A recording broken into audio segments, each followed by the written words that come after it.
A child walks into his father's office carrying a toy. His dad is one of the most wanted terrorists in the Middle East, but hidden inside that toy is a listening device. And the boy has no idea he just helped Mossad spy on his own father. This actually happened. Mossad, Israel's intelligence agency, needed to get inside the home of a high-level terrorist leader. Someone so paranoid, so careful, that traditional surveillance methods were impossible. So they did something that sounds insane. They turned his own 8-year-old son into an unwitting spy. The kid thought he was just playing with a new toy. He had no clue he was carrying one of the most sophisticated bugs ever created. And what happened next changed everything Mossad knew about this terrorist network. Let's set the scene. It's the late 1980s. The Middle East is on fire. Terror attacks against Israeli targets are happening constantly. Bombings on buses, shootings in markets, hijackings, assassinations.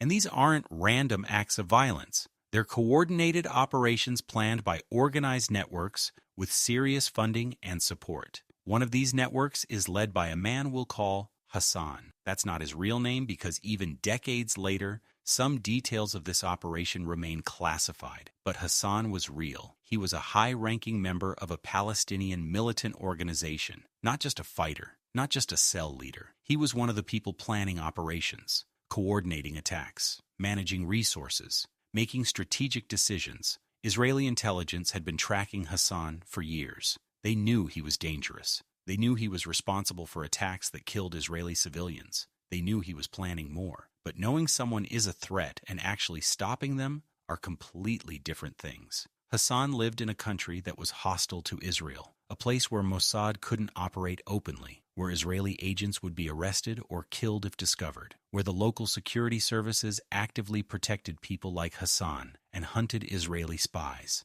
He was also incredibly careful, paranoid even. He varied his routines constantly, never slept in the same place 2 nights in a row, used different vehicles, met contacts in random locations, changed phones frequently. He knew Israeli intelligence was hunting him, and he took every possible precaution. His home was a fortress. High walls, armed guards, security cameras, multiple checkpoints to get in. Even if Mossad could get an agent close, which was nearly impossible, there was no way to plant surveillance equipment. The house was swept for bugs regularly. Electronic countermeasures were in place. Any attempt to install traditional listening devices would be detected immediately. Mossad had other sources. They had informants in the organization. They intercepted some communications. They followed some of Hassan's associates. But none of that gave them what they really needed: direct access to Hassan's private conversations. The discussions he had in his office where he felt safe, where he talked about operations being planned,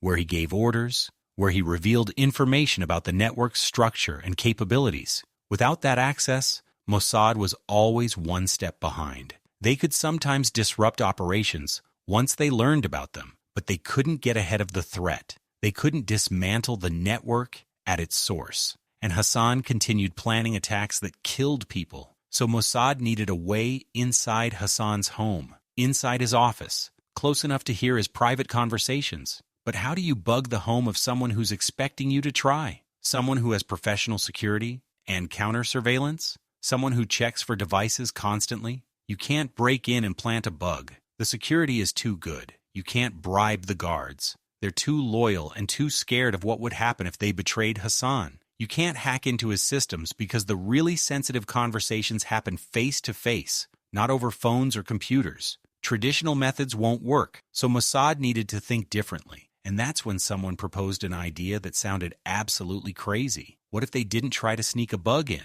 What if they had someone carry it in for them? Someone who wouldn't be searched. Someone who had regular access to Hassan's office. Someone Hassan would never suspect. What if they used Hassan's own son? Now, before you think Mossad recruited an 8-year-old child to spy on his father, that's not what happened. They would never do that. Recruiting a child would be morally wrong and operationally stupid. Kids can't keep secrets. They can't handle the pressure. They'd give themselves away immediately. But what if the child didn't know? What if he was completely innocent? What if he thought he was just playing with a toy while actually delivering a sophisticated listening device directly into his father's office? This idea was controversial even within Mossad. Using a child, even unknowingly, crossed lines that made some people uncomfortable. There were heated debates. Some argued it was too dangerous for the child. If the bug was discovered, Hassan might suspect his son. The kid could be in danger. Others argued that the intelligence was worth the risk, that Hassan was planning attacks that would kill children, that sometimes you have to make hard choices to prevent greater harm, that they'd design the operation to protect the boy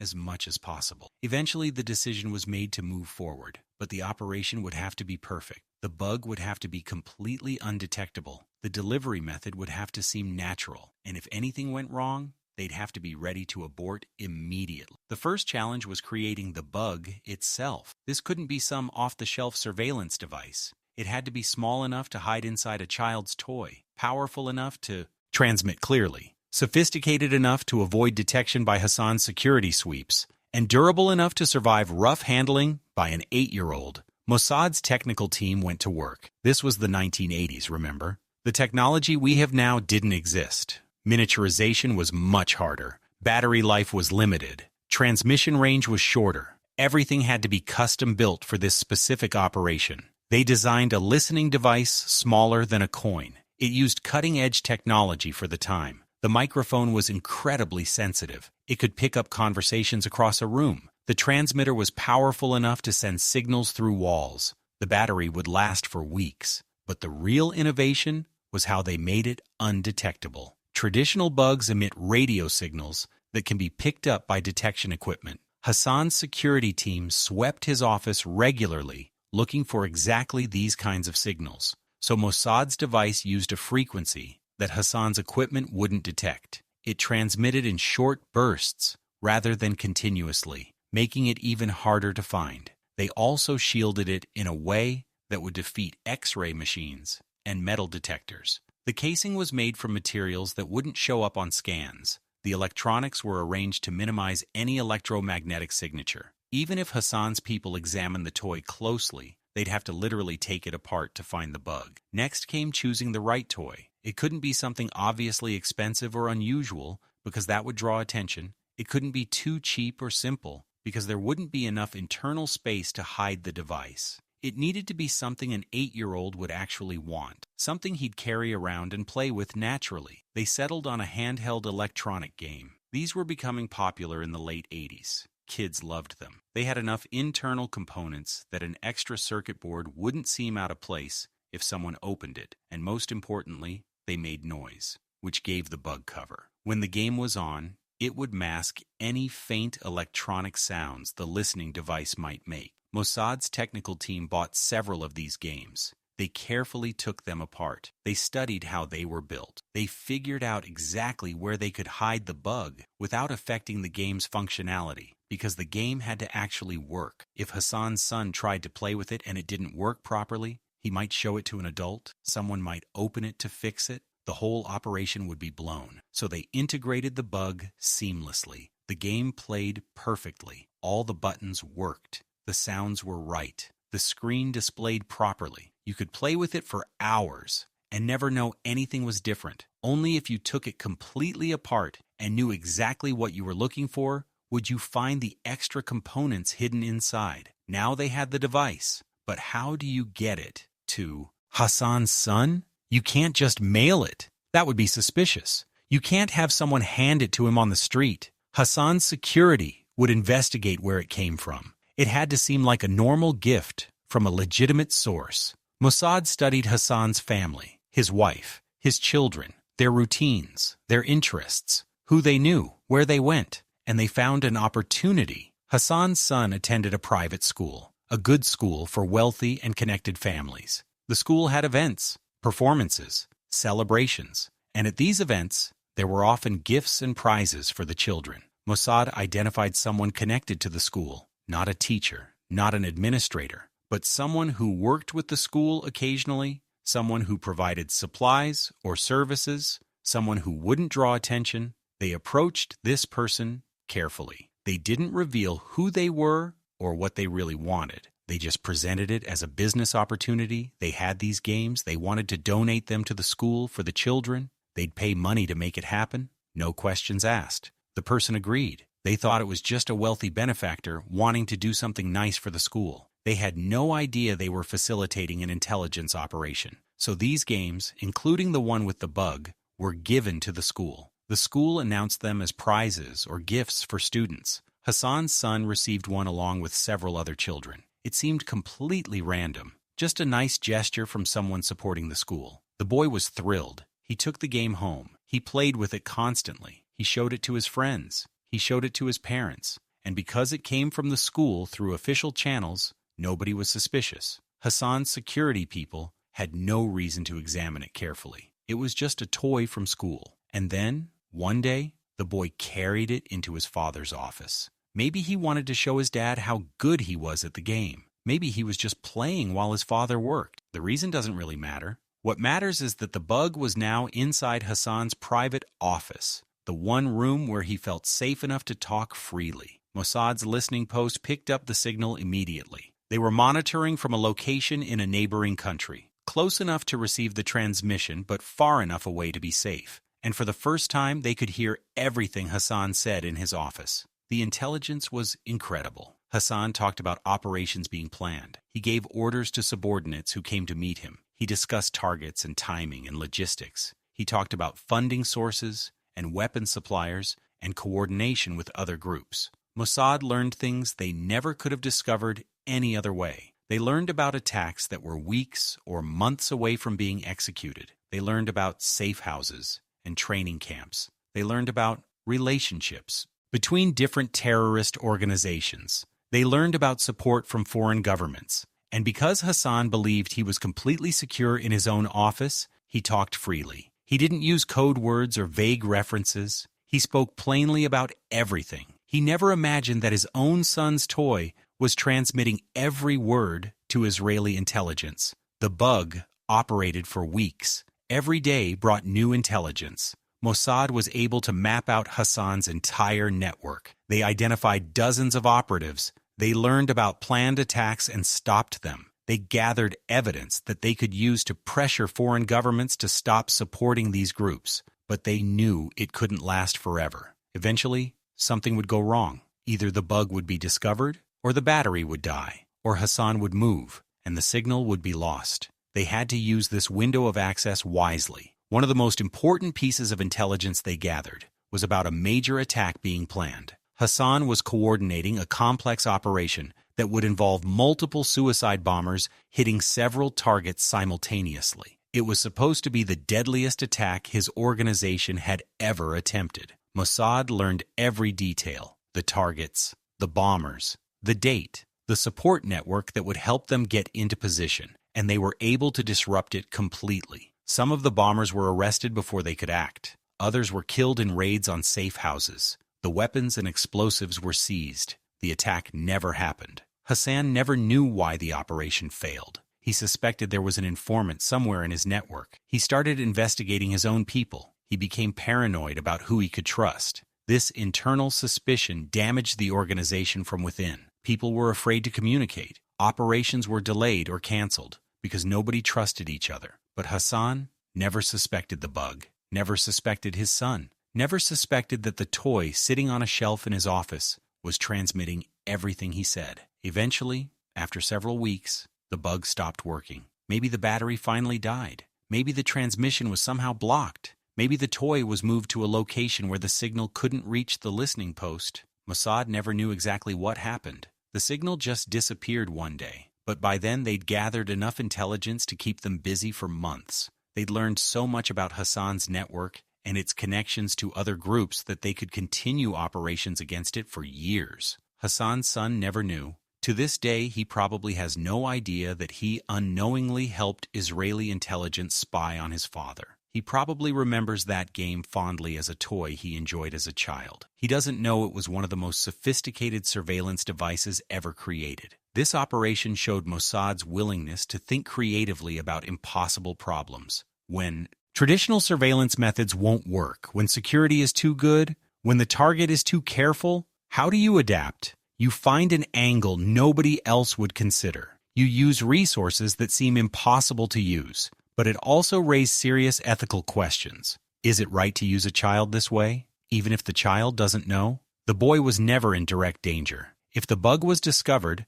Hassan would have no reason to suspect his son had anything to do with it. The toy came from school through official channels. There was no connection to the boy. But what about the psychological harm if the boy ever found out? What if, years later, he learned that he'd been used to spy on his father? How would that affect him? How would that affect his relationship with his family? These are questions that don't have easy answers. Mossad's position has always been that preventing attacks that kill innocent people justifies methods that make some people uncomfortable. They operate in an environment where the stakes are existential, where failing to stop an attack means people die, where sometimes you have to make choices that would be unthinkable in normal circumstances. Critics would argue that using a child crosses a line that shouldn't be crossed regardless of the justification, that some methods are wrong even if they're effective, that we have to maintain moral boundaries even when fighting enemies who don't. Both perspectives have validity. This is the gray area where intelligence work lives,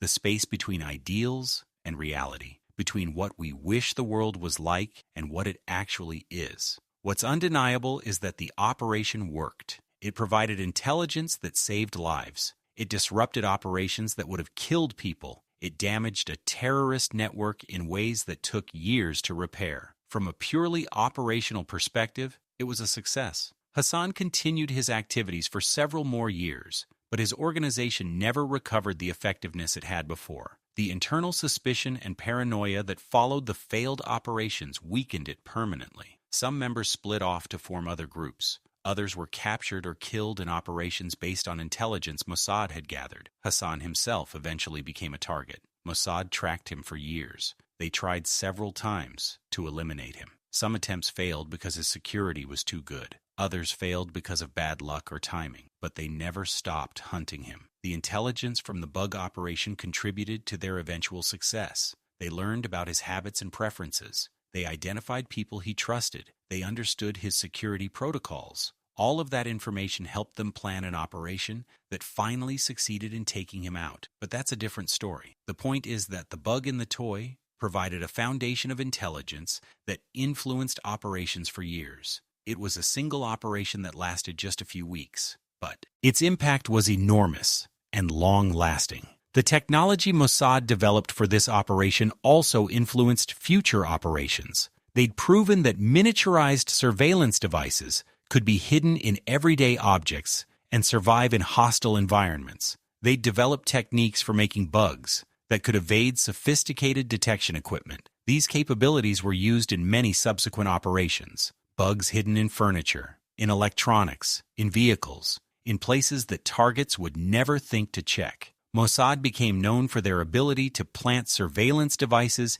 in seemingly impossible locations. And it all started with figuring out how to hide one inside a child's toy. Other intelligence agencies took note. Not everyone knew the specific details of this operation. Mossad is very good at keeping secrets. But the intelligence community is small enough that people hear things. They know when someone pulls off something innovative, and they study it. They learn from it. They adapt techniques for their own operations. So the concept of using everyday objects as delivery mechanisms for surveillance devices spread. Not just toys, but anything that wouldn't draw attention. Anything that people interact with regularly without thinking about it. Intelligence Tradecraft evolved because Mossad proved this approach could work. There's also a human element to this story that's worth considering. The Mossad officers who planned and executed this operation, they had to live with the decision to involve a child, even unknowingly. Some of them probably struggled with that morally.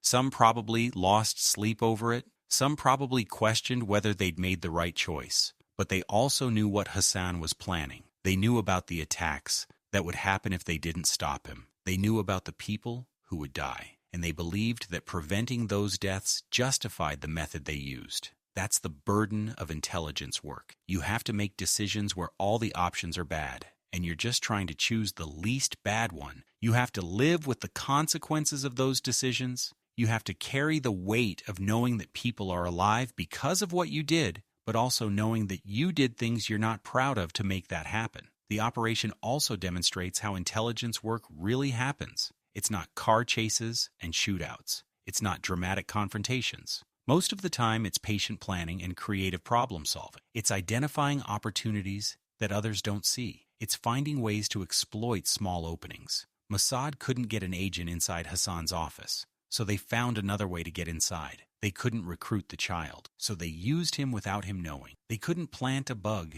in the traditional way, so they invented a new way. That kind of thinking is what makes Mossad effective. They don't accept limitations. They don't say something is impossible and give up. They keep looking for angles until they find one that works. The operation also shows the importance of understanding your target. Mossad studied Hassan's family extensively. They understood how his household worked. They knew his son went to that school. They knew the school had events where gifts were distributed. They identified the specific opportunity and then created a plan around it. That level of detail requires patience. It requires watching and learning for months or even years before acting. It requires resisting the pressure to do something immediately and instead waiting for the right moment. That patience is what separates successful intelligence operations from failures, and it shows the value of technical innovation. Mossad's technical team created a device that didn't exist before. They pushed the boundaries of what was possible with the technology of that era.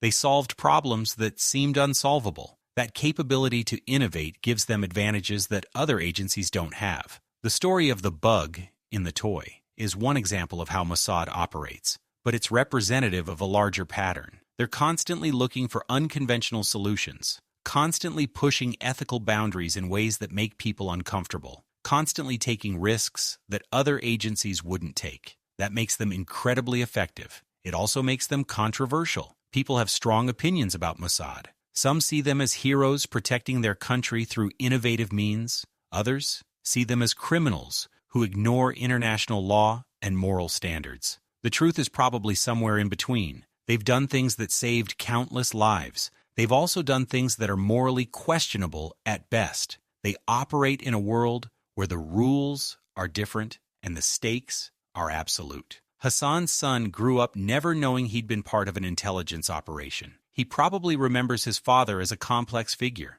maybe a hero, maybe a martyr, maybe something more complicated, depending on his own journey and beliefs. But he doesn't know that one of his childhood toys helped Israel gather intelligence on his father's network. That's probably for the best. That knowledge wouldn't help him. It would just create pain and confusion and questions that don't have satisfying answers. Some things are better left unknown. The boy is probably an adult now, maybe with children of his own, maybe living a completely normal life, far removed from the violence and conflict that defined his father's world. Maybe he's successful and happy, and the past is just the past. Or maybe he followed his father's path. Maybe he's involved in militant organizations himself. Maybe he's continuing the fight that his father believed in. We don't know. That information isn't public, but either way, he was used by Mossad when he was 8 years old. He carried a bug into his father's office without knowing it, and that single act contributed to intelligence operations that affected countless lives. It's a small moment in a much larger conflict,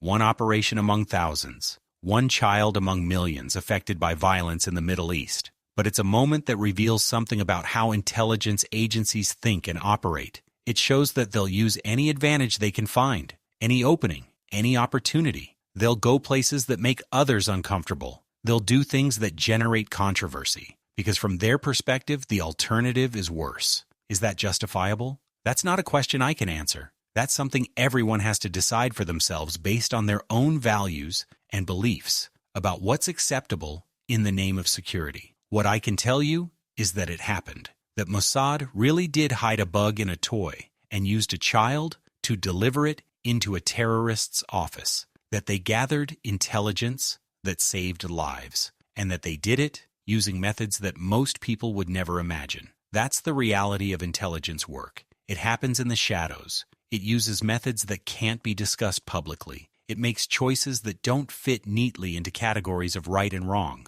And it affects lives in ways that people never know about. Hassan's 8-year-old son walked into his father's office with a toy. He played his game. He had no idea that his toy was transmitting every word his father said to Israeli intelligence listening from another country. He was completely innocent, completely unaware, just a kid playing with a new toy that he liked. And that innocence is what made the operation work. Because no matter how paranoid Hassan was, no matter how good his security was, He never imagined that particular threat. He never thought to check his son's toys for surveillance devices. Why would he? That blind spot cost him everything. It exposed his network. It led to operations being disrupted. It damaged his organization permanently. And it all started because Mossad was willing to think differently about an impossible problem. The bug in the toy is one of those operations that sounds too crazy to be real, but it was real. It happened, and it worked. That's Mossad's legacy, finding ways to accomplish things that seem impossible, using methods that others wouldn't consider, getting results when traditional approaches fail. Hassan's son was 8 years old when he unknowingly became part of one of the most creative surveillance operations in intelligence history. He just wanted to play with his new game. He had no idea he was changing the course of counterterrorism operations across the Middle East. That's how intelligence work actually happens. Not with dramatic confrontations, but with clever plans and patient execution and a willingness to see opportunities that others miss. One child, one toy, one bug, and everything changed. Subscribe to hear more operations you won't believe actually happened.